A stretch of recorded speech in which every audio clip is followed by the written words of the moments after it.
wasn't the only dame in Gotham looking for emancipation. You fall in love.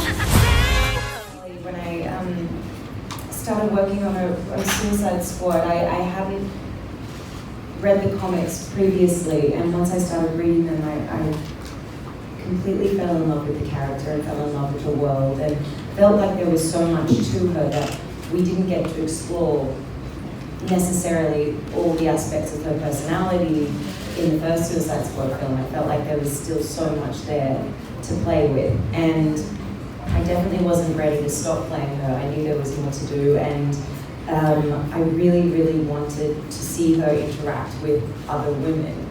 Como é fazer parte desse universo DC? It's such an honor, and it's so incredibly exciting to be a part of this version of Gotham. I remember meeting with Kathy initially, and I hadn't read the script, but I was aware of the comic book characters. I was, of course, aware of Harley Quinn and the Suicide Squad films and how amazing that character was.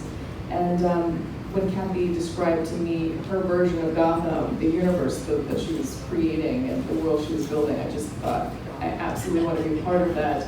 I don't care how big the role is, I want to be a part of what you're doing. I want to be with these women, I want to be in this world, I want to know what that feels like.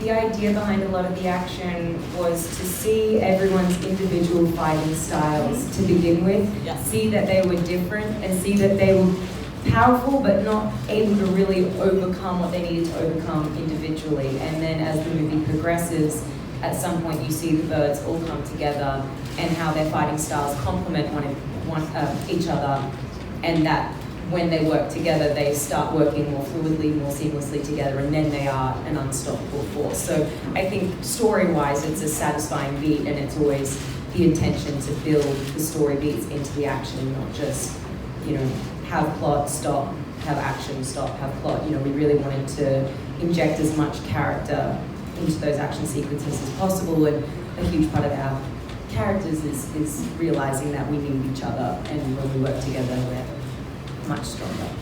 And I wanted to represent women of a certain age in a very proudful way. And my first day of training, my knee blew out. And I was panicked, and 8711 said, "Don't worry, we're going to send you to a doctor, and we're going to get you stronger. And in the meantime, you're still going to keep training." I was like, oh my goodness. And I didn't want to let the ladies down, and I followed all of their instructions, and they did make me stronger. And I was very, very happy about that. I hope all women of a certain age understand that, it doesn't stop. Your body can rejuvenate. Your body can do things that you don't think it can do any longer. And so go out there and just do it. Do it and be strong.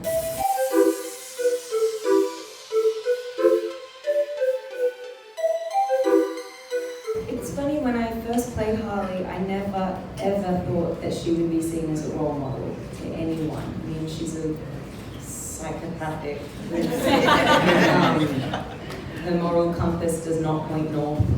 She is very flawed. She's in a toxic relationship when we first meet her. I mean, she does not have any of the makings of a role model, and yet that movie came out, and for some reason, a lot of people did see her as a role model in a strange way, and I was really surprised by that. And I definitely, it's tricky because I do feel a responsibility to always put something positive out in the world, and I ask myself that with every project that I'm either producing or acting in or whatever. Like, what is the message to the world right now, and is it going to leave this world a slightly better place? Is it going to make people ask questions that can help them grow or gain perspective in a way that might not have? But at the same time, I think you also have to honor your character, and you have to honor a story, and at some point I also have to let that go and just live in the world and live in the character and let it be. I think if you try and force it, it doesn't actually end up feeling authentic. So I still don't really know why people look up to Harley.